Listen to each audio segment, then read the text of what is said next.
તો ગીર સોમનાથના વેરાવળના ગ્રામીણ વિસ્તારોમાં પણ ફરી એકવાર મેઘરાજા મહેરબાન થયા છે। આજે સતત ચોથા દિવસે મેઘરાજા મહેરબાન થયા। ગઈકાલે બપોર બાદ વરસાદે વિરામ લીધો હતો। આજે ફરી ધમાકેદાર શરૂઆત થઈ ગઈ છે। વેરાવળના નાવદ્રા, ઇન્દ્રોય, સોનારિયા સહિતના ગામોમાં છેલ્લા અડધા કલાકથી ધોધમાર વરસાદ વરસી રહ્યો છે। સતત વરસતા વરસાદને કારણે ખેડૂતોમાં હવે ચિંતા વ્યાપી ગઈ છે।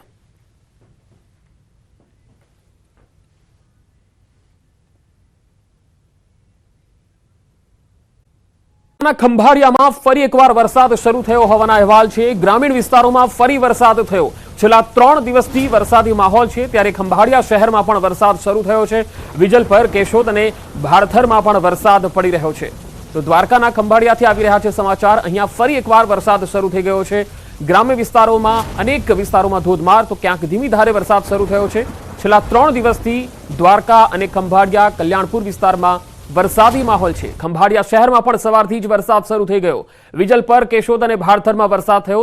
તમે તસવીરોમાં પણ જોઈ શકો છો કે ગ્રામ્ય વિસ્તારોમાં હાલત કફોડી બની રહી છે, કારણ કે ધોધમાર વરસાદને કારણે માર્ગ જે છે એ બેહાલ બની ગયા છે। અવરજવર મુશ્કેલ બની રહી છે અને પાણીનો ધસમસતો પ્રવાહ છે એ ગામમાંથી પસાર થઈ રહ્યો છે અને ખેતરો પાણીથી તરબોળ બની રહ્યા છે।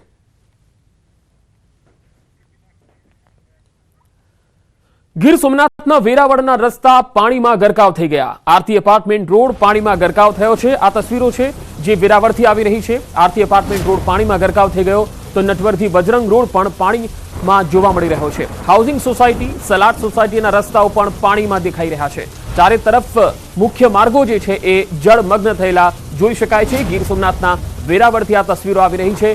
ધોધમાર વરસાદને પગલે આજે પણ વેરાવળના તમામ માર્ગો જળમગ્ન થયા છે।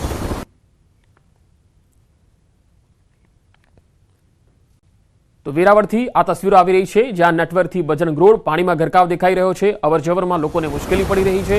તો વેરાવળમાં સામેલાધાર વરસાદ બાદ પાલિકા ચીફ ઓફિસર જેસીબી લઈને નીકળ્યા છે। લબેલા રોડ પર ચીફ ઓફિસર જેસીબી લઈને પહોંચ્યા છે। સોસાયટીઓમાં ભરાયેલા પાણીના નિકાલ માટે જેસીબી લઈને નીકળ્યા છે। જોકે વેરાવળમાં હજુ પણ અનેક સોસાયટી પાણીમાં ગરકાવ છે। આ મુદ્દે ચીફ ઓફિસરનું કહેવું છે કે એ હાઈવે ઓથોરિટીનો પ્રશ્ન છે। વેરાવળના કેટલાક વિસ્તારો, ગ્રામ્ય વિસ્તારોમાંથી હાઈવેના કારણે સોસાયટીઓમાં પાણી વહી રહ્યા છે। જોકે સવાલ એ થાય છે કે શું જેસીબીથી ભરાયેલા પાણીનો નિકાલ થશે ખરો?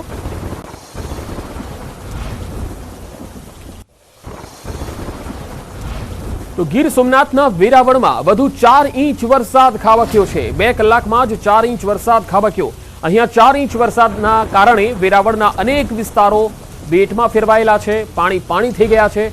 સૂત્રાપાડામાં પણ મેઘરાજાની તોફાની બેટિંગ આજે જોવા મળી છે। સૂત્રાપાડામાં 2 ઇંચ વરસાદ નોંધાયો છે।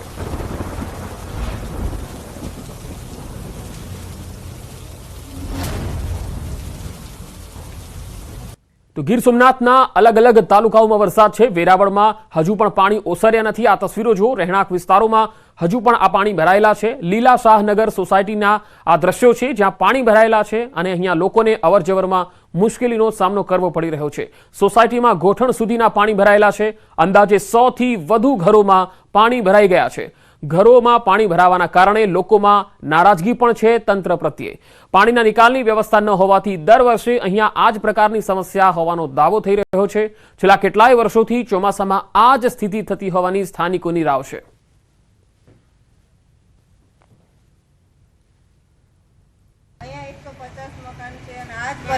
દર ચોમાસે રજૂઆત કરીએ તો પણ કંઈ નથી થતું।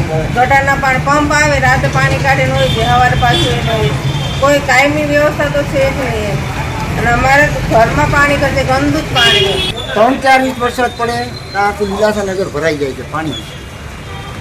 છેલ્લા 25 વર્ષથી અમે એટલી રજૂઆતો કરીએ છીએ નગરપાલિકાને, પણ દર વખતે પાણીનો પંપ મૂકી જાય, થોડું પાણી કાઢે, પાણી જાય ન જાય, વળી પાછી એની સમસ્યા જોઈ ગયા આજે કાલે કાઢી લેતા પાછું એટલું ને એટલું પાણી છે। એટલે આ સમસ્યા કાયમી છે, એટલે કાયમી નિકાલ થાય એવી અમારી અંદર અરજ છે। તો ગીર સોમનાથમાં ભાલકા તીર્થમાં હજુ પણ ધોધમાર પાણી દેખાઈ રહ્યું છે, કારણ કે વરસાદથી અહીંયા ભાલકા તીર્થ અને તેનો આસપાસનો આખો વિસ્તાર છે એ જળમગ્ન થયો હતો, પરંતુ હજુ આ પાણી ઓસર્યા નથી. વેરાવળના અન્ય વિસ્તારોમાં પણ આ જ હાલત છે. આ ભાલકા તીર્થથી આવી રહી છે આ તસવીરો તમે જોઈ શકો છો કે એનો મુખ્ય ગેટ છે અને આ ગેટ તરફ જવાના જે તમામ રસ્તાઓ છે એ જળમગ્ન થયા છે. ભાલકા તીર્થ કે જ્યાં મોટી સંખ્યામાં ભક્તો પણ દર્શન માટે આવતા હોય છે, ત્યારે આ વિસ્તારમાં હાલ પાણી જ પાણી જોવા મળી રહ્યું છે.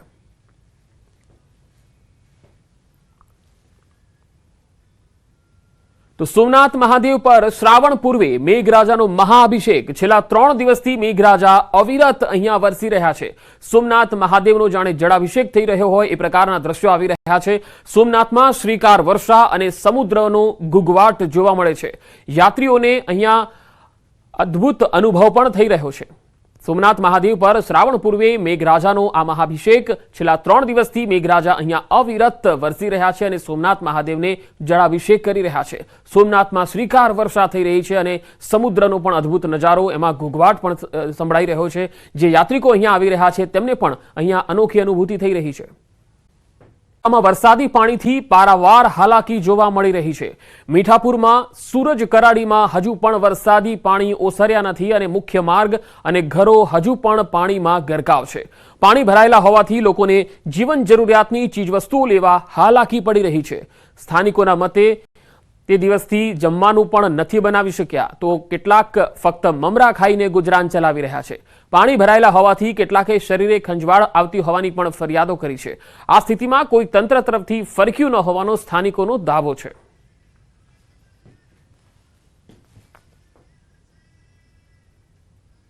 તો દ્વારકામાં વરસાદે વિરામ લીધો, પરંતુ પાણી ઓસર્યા નથી. મીઠાપુરમાં હજુ પાણી નથી ઓસર્યા. તમે તસવીરોમાં પણ જોઈ શકો છો કે દ્વારકાના મીઠાપુરમાં ઘોટણસમા પાણી ભરાયેલા છે. રહેણાંક વિસ્તારો હજુ પણ પાણીમાં ગરકાવ છે. વરસાદી પાણી ભરાતા લોકોને ખૂબ જ હાલાકી પડી રહી છે. રોજિંદી અવરજવરમાં પણ પરેશાનીનો સામનો કરવો પડી રહ્યો છે.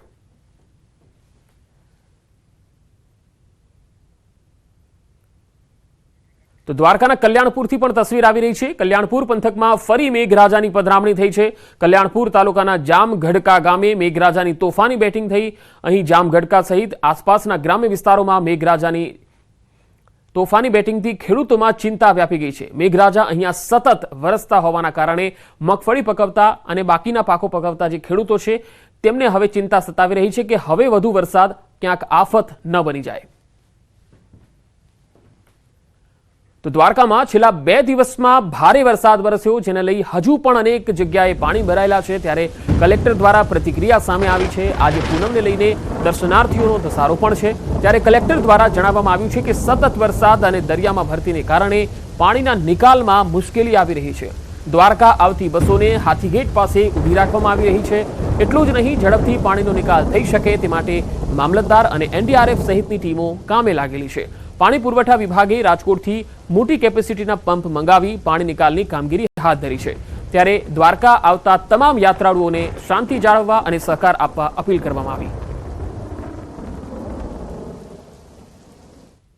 દ્વારકામાં જે હાથી ગેટ છે, ઇસ્કોન ગેટ છે, એની આસપાસના વિસ્તારમાં જે પાણી ભરાયેલું હતું, આ ઉપરાંત દરિયામાં ભરતી હોવાને કારણે અને વરસાદ સતત ચાલુ હોવાને કારણે પાણી નિકાલમાં થોડી મુશ્કેલી આવી રહી છે. આપણે જે ST બસો આવી રહી છે તે હાથી ગેટ પાસે ઊભી રાખીએ છીએ. આપણો એવો પ્રયત્ન છે કે પાણી જે રોડ પર કે નીચાણવાળા વિસ્તારમાં ભરાયેલું છે ત્યાંથી તાત્કાલિક ધોરણે તેનો નિકાલ થાય. દ્વારકા શહેરમાં વરસાદ આફત બન્યો હોય તેવા દ્રશ્યો. ભદ્રકાલી ચોક વિસ્તારમાં હજુ પણ વરસાદી પાણી ભરાયેલા રહેતા લોકોને હાલાકી પડી. દ્વારકા પાલિકાની પ્રી મોન્સૂન કામગીરી માત્ર કાગળ પર થઈ હોય તેવો ઘાટ સર્જાયો છે. ત્રણબત્તી ચોકથી રબારી ગેટ સુધી પાણી ભરાયેલા છે. અનેક રેસ્ટોરન્ટ, હોટેલ, ATM, બેંક, ટ્રાવેલ્સની ઓફિસો હજુ પણ પાણીમાં ગરકાવ છે.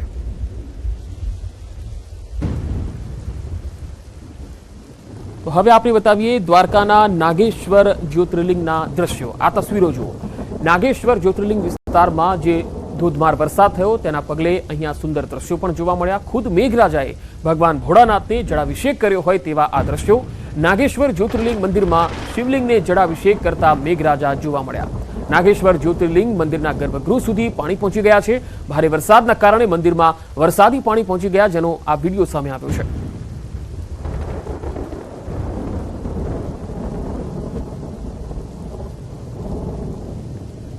માણાવદર ઘેડ તેમજ રિવરફ્રન્ટનો આકાશી નજારો જોવા મળ્યો છે। ઘેડમાં જ્યાં નજર કરો ત્યાં પાણી જ પાણી જોવા મળી રહ્યું છે। આ તસવીરો જુઓ। 4 દિવસ બાદ પણ ઘેડમાં જળબંબાકારની સ્થિતિ છે અને ખેતરોમાં પાણી ભરાઈ ગયા છે। ભારે વરસાદથી હજારો એકર જમીનનું ધોવાણ થયું છે। જ્યાં જમીન ત્યાં જળની સ્થિતિ જોવા મળી રહી છે। માણાવદર ઘેડ વિસ્તારનો આ આકાશી નજારો છે, જ્યાં ચારે તરફ પાણીનું સામ્રાજ્ય જોવા મળી રહ્યું છે। ધોધમાર વરસાદને પગલે અહીંયા ઘેડ વિસ્તાર જળબંબાકાર થઈ ગયો છે। ભાગોમાં ભારેથી અતિ ભારે વરસાદની શક્યતા છે, તો રાજકોટ કચ્છના ભાગોમાં ભારે વરસાદની શક્યતા છે। અંબાલાલ પટેલે આગાહી કરી છે આગામી 24 કલાકમાં મધ્ય ગુજરાતના અનેક વિસ્તારો અને સૌરાષ્ટ્રના પણ અનેક વિસ્તારોમાં ભારે વરસાદ થઈ શકે।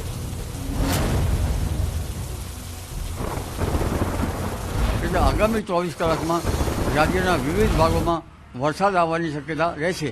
તારીખ 24 સુધી 25 સુધીમાં ગુજરાતમાં વરસાદ થવાની શક્યતા રહેશે, પરંતુ પંચમહાલના ભાગોમાં કેટલાક ભાગમાં ભારેથી અતિભારે વરસાદ થવાની શક્યતા રહેશે, જ્યારે ઉત્તર ગુજરાતના ભાગોમાં વરસાદ થવાની શક્યતા રહેશે, બનાસકાંઠાના ભાગોમાં વરસાદ થવાની શક્યતા રહેશે, વાવ, થરાદ અને રાધનપુરના વરસાદ થવાની શક્યતા છે। આ ભાગોમાં લગભગ 20 થી 25 ml એટલે 1 ઇંચ કે થોડોક તેનાથી વધારે વરસાદ થવાની શક્યતા રહેશે। પાટડી દસાડાના ભાગોમાં પણ કંઈક સારો વરસાદ થવાની શક્યતા રહેશે। અને ગુજરાતના અન્ય ભાગો જોવા જઈએ તો દક્ષિણ ગુજરાતના ભાગોમાં આહવાના વલસાડમાં ભારેથી અતિભારે વરસાદ થવાની શક્યતા રહેશે। રાજકોટના ભાગોમાં ભારે વરસાદ થવાની શક્યતા રહેશે। કચ્છના ભાગોમાં ભારે વરસાદ થવાની શક્યતા રહેશે। પશ્ચિમ સૌરાષ્ટ્રના ભાગોમાં વરસાદ થવાની શક્યતા રહેશે। પરંતુ ઉલ્લેખનીય છે કે જે આફત કેર જે પશ્ચિમ જે સૌરાષ્ટ્રના ભાગોમાં હતું એ આફત કેરમાંથી હવે મુક્તિ મળતા ઝાપટા જેવો વરસાદ થવાની શક્યતા છે। પરંતુ આજે જોવા જઈએ તો ગુરુ પૂર્ણિમાની રાત્રે ચંદ્ર વાદળોમાં લગભગ ઘેરાયેલો છે, તો સારો વરસાદ થશે। અને આઠમનો ચંદ્ર પર વાદળોમાં ઘેરાયેલો છે, તો સારો વરસાદ થવાની શક્યતા રહે છે।